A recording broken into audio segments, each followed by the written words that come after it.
Hi there, everyone. My name is Evan Cramb.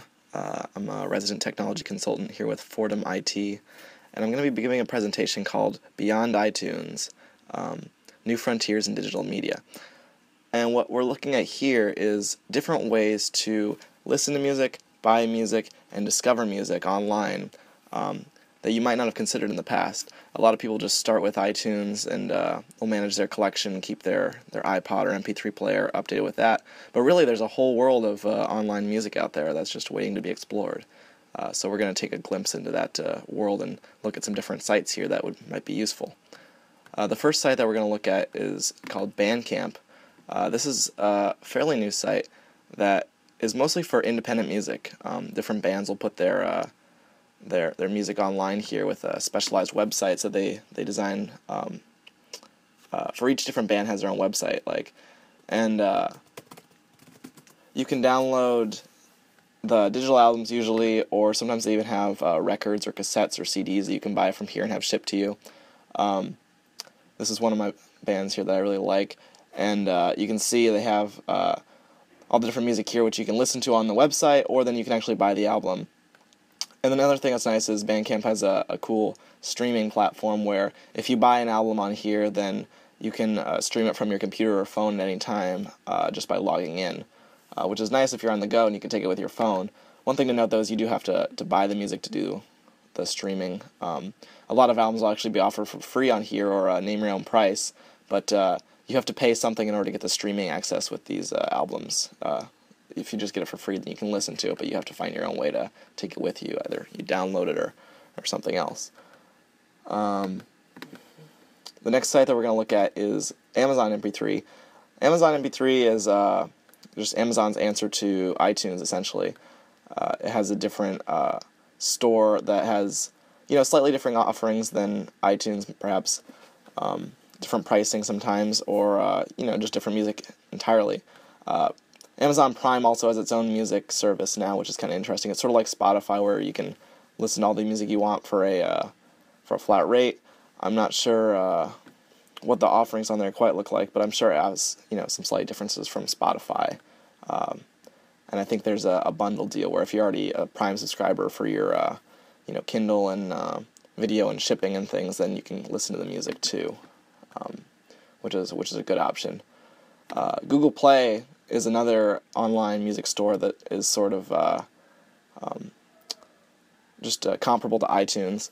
It has its own offerings, and if you buy music through Google's service, then it'll store it online to your account, and you can stream it from your phone or computer. Here you can see that I have the music that I've bought off here that I can listen to streaming, or you can look at the shop, which is similar to the Amazon or iTunes again, but may offer some different selection. Google also is working on a Spotify style streaming service where you pay and can listen to music all you want. I think it's called Google Play All Access, or Google Music All Access, which is definitely worth a look if you're, especially if you're an Android user for your phone or tablet, because the Google Play service really connects into that really well, and you can listen to your music through there. The next site that we're going to look at isn't a way to buy music so much as it is just a useful service. AlbumReminder.com is a site where you can enter a list of all the artists that you like or the ones that you want to be updated on, and then whenever they release a new album, you'll receive an email announcing that album, which is pretty nice. So I put in there, for example, like Arcade Fire, and then if they come up with a new album or even an EP, I think, a short album, then I'll get an email telling me about that, which is pretty nice. So now different ways to listen to free music online. A lot of people already know about Spotify, but I'll go back and look at that. They have a nice web player now, which works on a variety of platforms, or you can download the desktop or mobile apps to your computer or phone. It works across a lot of platforms. You can use the free version, which has ads, and then the premium service gets rid of those ads and allows you to listen to any song you want on mobile. If you're just using the free service, then you have to you can just shuffle songs from a particular artist on your phone, but you can't pick which individual song you want to listen to at a given point. Premium will let you do that, which is nice.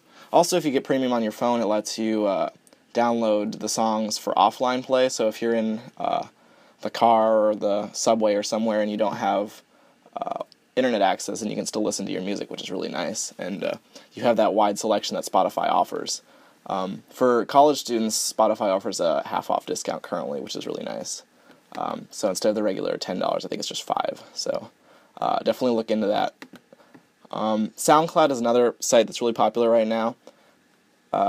Artists can go on there and post their music to listen to. It's sort of it's more of a social media platform where you follow your favorite artists, and then when they post things and you're updated about it, and you have the option to share your music or just to listen to theirs. But you get a lot of independent music producers. Electronic artists are really popular on there, and there's a lot of remixes and mashups, which you won't find really anywhere else. So SoundCloud's the platform to use. They have a pretty good mobile app, too, that lets you listen to the music, and the website's good, too. 8Tracks is another site that's kind of interesting.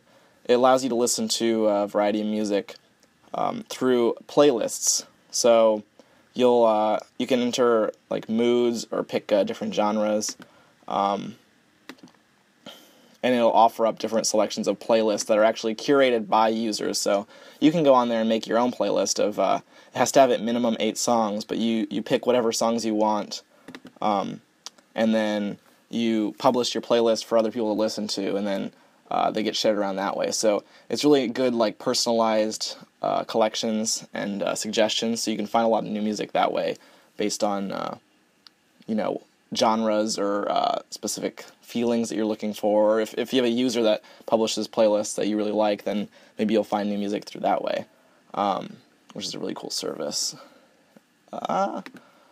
Archive.org, the Internet Archive, also has which is interesting, has a live music archive where you can download recordings of concerts. I know the Grateful Dead is famous for giving away their music for free, and you can download a ton of their concert recordings on here. And there's a bunch of other bands that have their music on here as well. And you can search through there by looking. You can browse all artists here, and then they have a big list of the different bands, and then you can see which shows they have posted and download their music that way. So you're going to get a live recording of it, not their album necessarily, but still fun to listen to. So some different ways that you can discover music that are pretty cool. Hype Machine is a website that's really useful for finding new music. What this does is it aggregates all the music blogs, not all of them, but a large selection of music blogs off the internet that participate in this service. And so when they post music or like feature articles about music on their website, then the artists and songs that are featured show up on Hype Machine, and the songs or artists that are getting the most coverage on blogs or different news sites are ranked as the top songs on Hype Machine. So you can find out what's being talked about a lot on the internet, and you can find really up-and-coming artists that way, or a lot of times you'll see really popular artists' new songs and things kind of debut on here, because when they first come out, a lot of bloggers are talking about it, and it gets a lot of coverage on Hype Machine, and so it'll rise to the top. So I know when like Daft Punk's last album came out, then their Get Lucky song was right up on here pretty early, which was cool.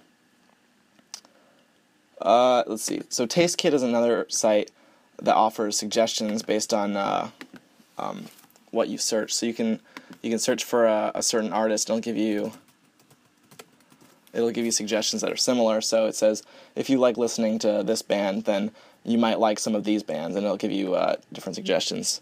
And you can sample their suggestions by clicking on it, and it'll give you a YouTube video that you can listen to their music and read a little about their band or whatever.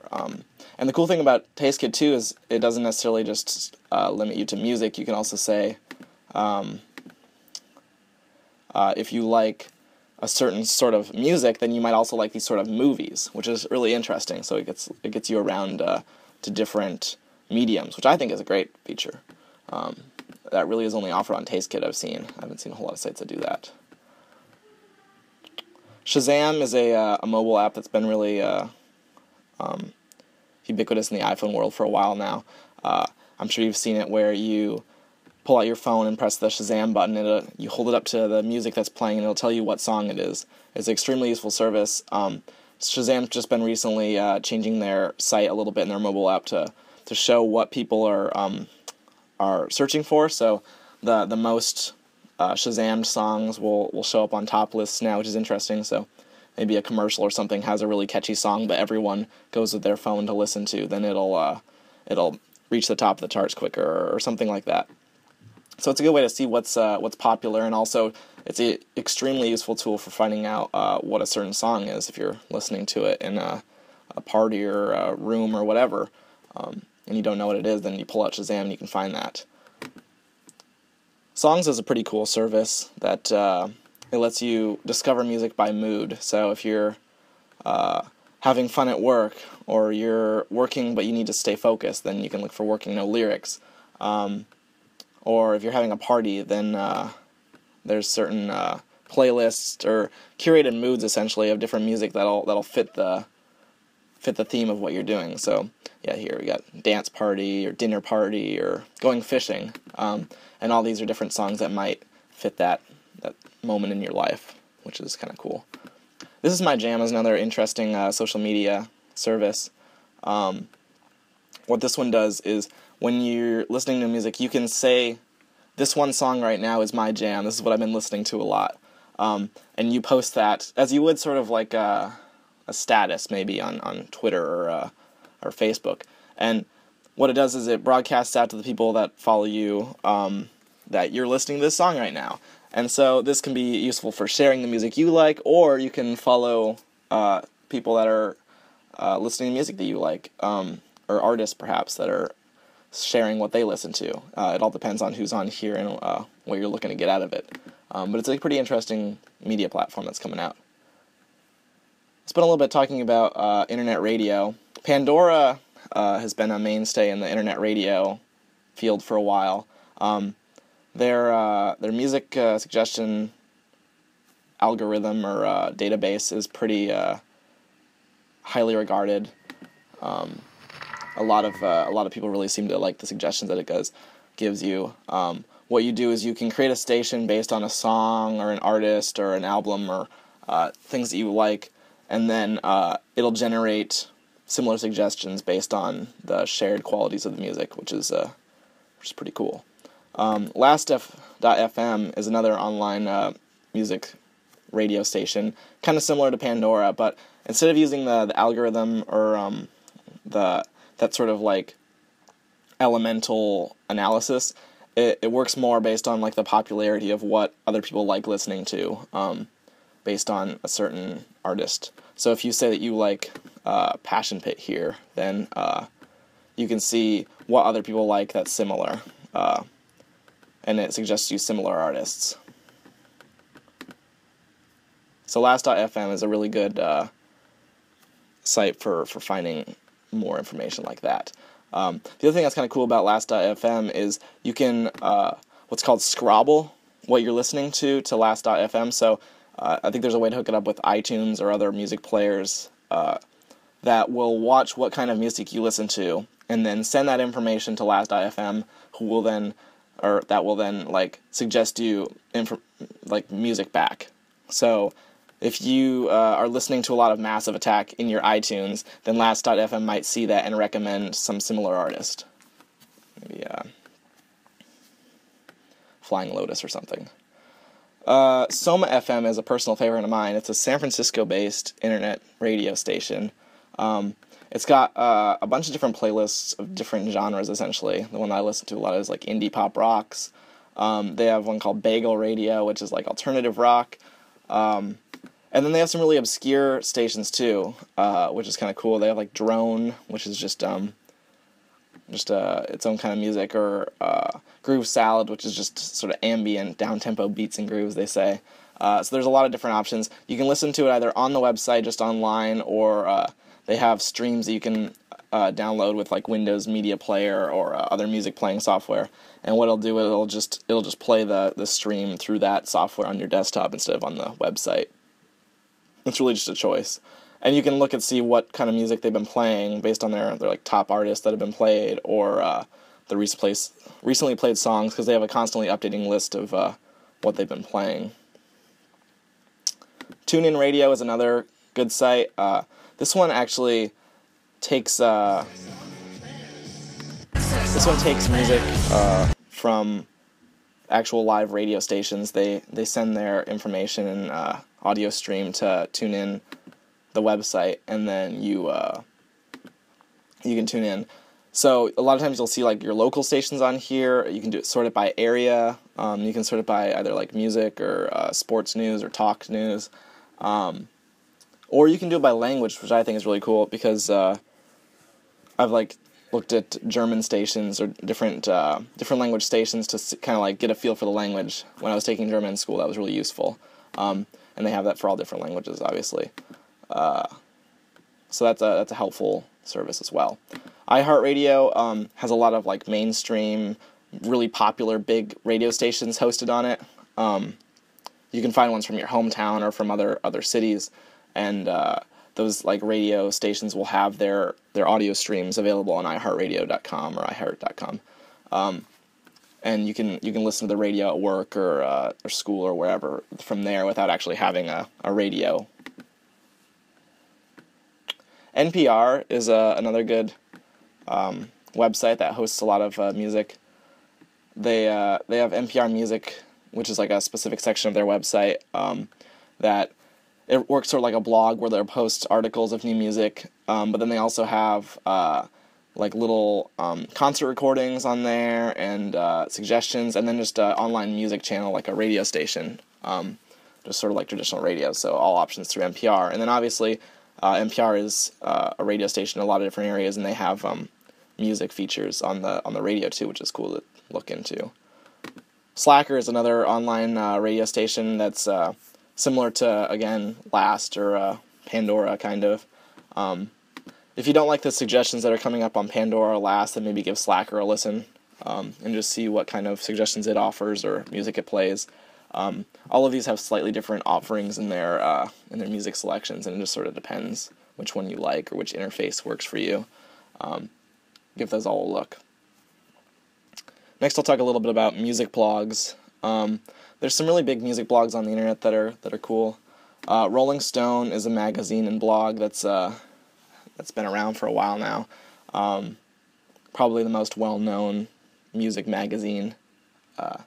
And they talk about things besides just the music. They talk about other entertainment, movies, TV, and then the culture and just sort of like tabloid gossip about celebrities. But Rolling Stone is a good site for keeping up with a lot of that kind of music. They seem to specialize in like the classic rock and alt-rock genres, and popular music for sure.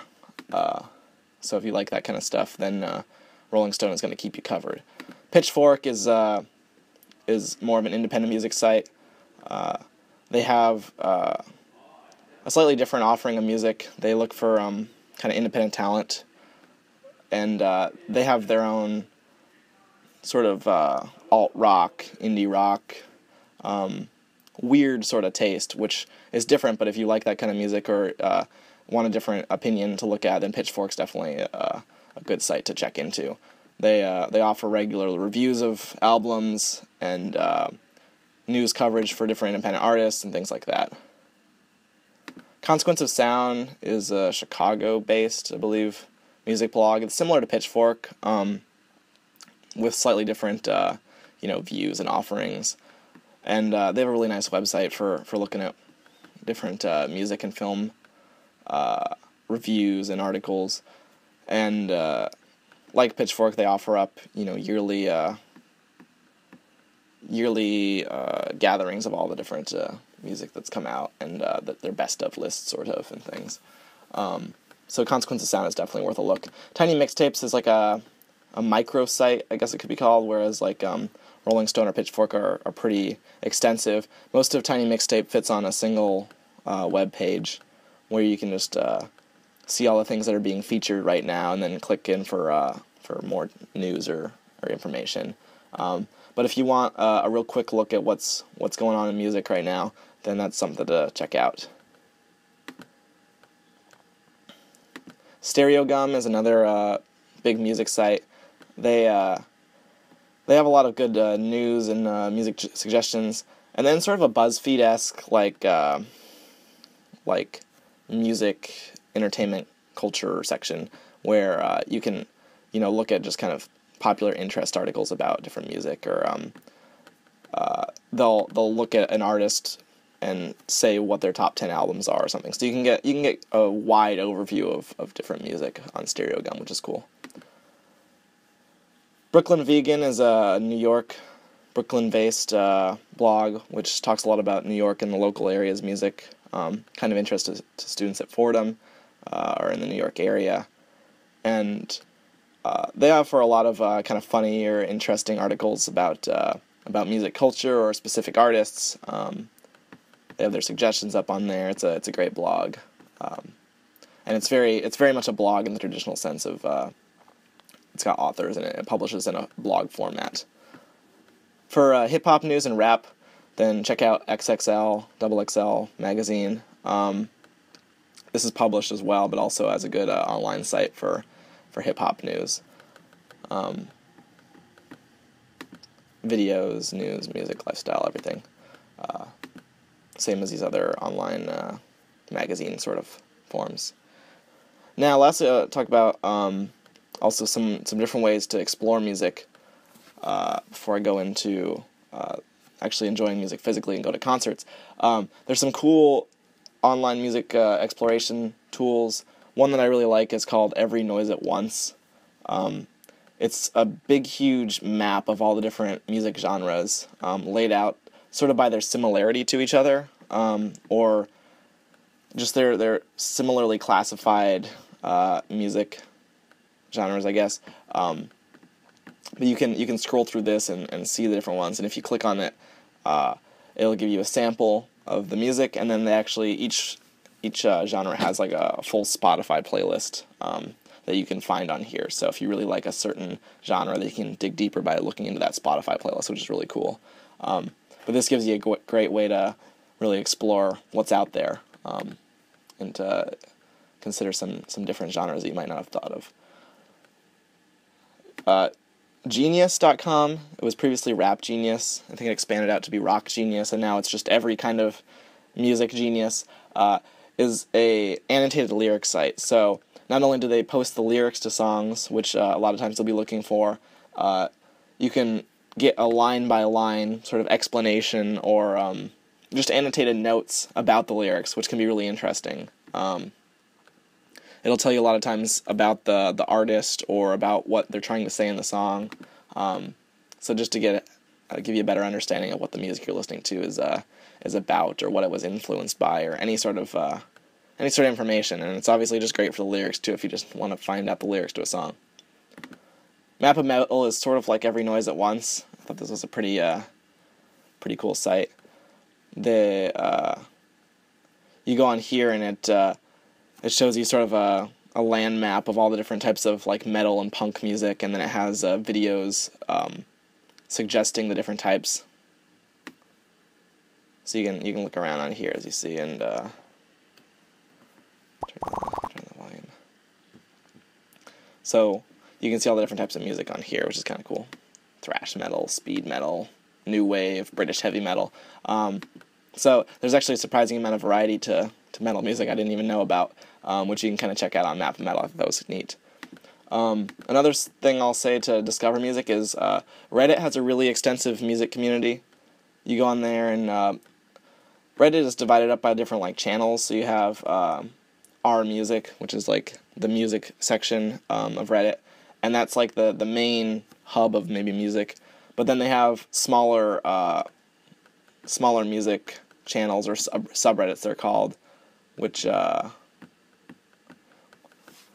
different suggestions. So you can listen to, if you look at R Indie, for example, it's all indie music. Or there's one called Hip Hop Heads, which is all about hip hop and rap music. Or there's one that I particularly like called If You Like Blank,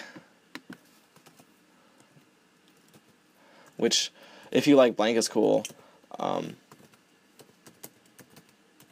because you can see what people would suggest based on music that you already like. So, for example, here they're asking, if I like Godspeed You Black Emperor, then what else will I like? And so you click on that, and then people will go on there and write suggestions for you based on what you say you already like. So here they're saying, okay, so if you like Godspeed You Black Emperor, then maybe you like Stars of the Lid, or Explosions of the Sky, or Mogwai, which are all different bands.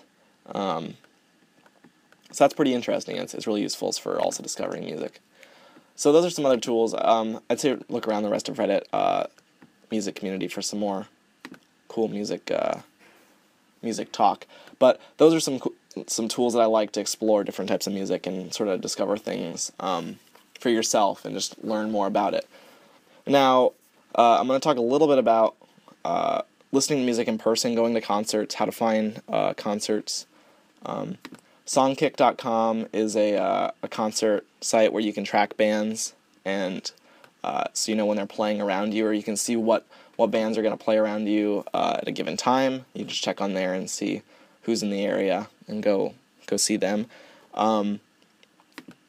There's Bands in Town is another good service that will tell you who's playing. You can put in a list of the artists you like, and not only will it tell you when they're playing in town, but when similar artists or other bands you might like are in town, then it'll say, okay, there's a concert coming up, you should go see it, and you can look into it that way. These are great ways of hearing about concerts that you might not have heard about, maybe from your friends or from some other means. Timbre.fm is an iPhone app that looks kind of interesting, and it's all about listening to music that's coming to your area. So you say where you live or where you're going to be, and then it'll offer you sort of like an internet radio suggestion of different bands that are going to be playing in your area, which is cool. And then, let's see. Okay, how to find tickets online. Ticketmaster is by far the most prevalent or major ticket service. It's used by things from concerts all the way till like sports venues or other sort of events. Brown Paper Tickets is it's a fair trade ticketing company. So a lot of artists will offer their tickets through Brown Paper Tickets, and it's dedicated to providing like reasonable prices. So some artists will provide through there, and others won't use that. But if they do, then sometimes you can get cheaper tickets on Brown Paper because they want to have those reasonable prices. SeatGeek is a really useful website just for finding about what the seating of a certain area looks like. Let's see, if we look at Barclay Center, for example, you can get photos actually of what the different seats look like. So when you're trying to figure out which section you want to sit in, then you can see what all the different sections look like from SeatGeek.com, which is really useful to know if those cheap tickets maybe have really bad seats that are blocked by a pole, or if they're fine and you can get away with paying only like $25 for some tickets, which is really nice. StubHub is another online ticketing site where people resell tickets as well.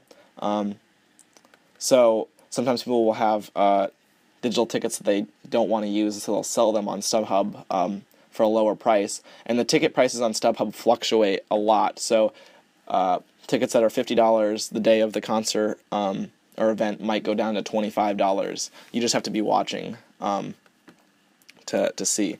So that's kind of a gamble, but it could be worth it because you can get cheaper tickets that way. And I've used StubHub before to go to results.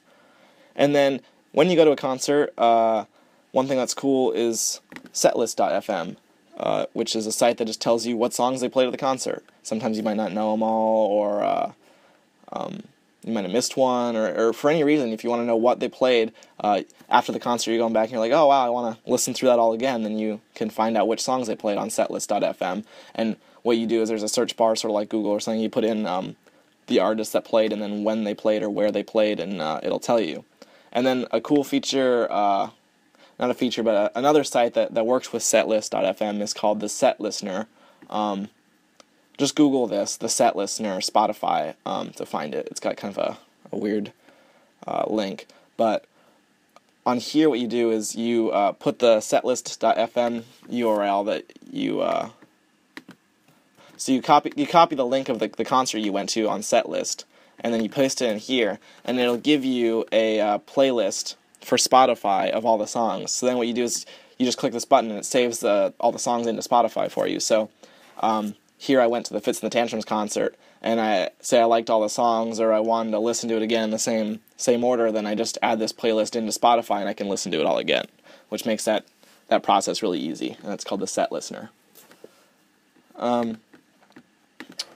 So yeah, these are some different sites I think that are really interesting and useful for digital music and digital media in general. If you're looking to expand your horizons a little past just iTunes and buying things through the iTunes store, then there's a lot of good free content and a lot of good content you can pay a little bit of money for and get a great experience. So I hope you'll check some of these out. Thanks.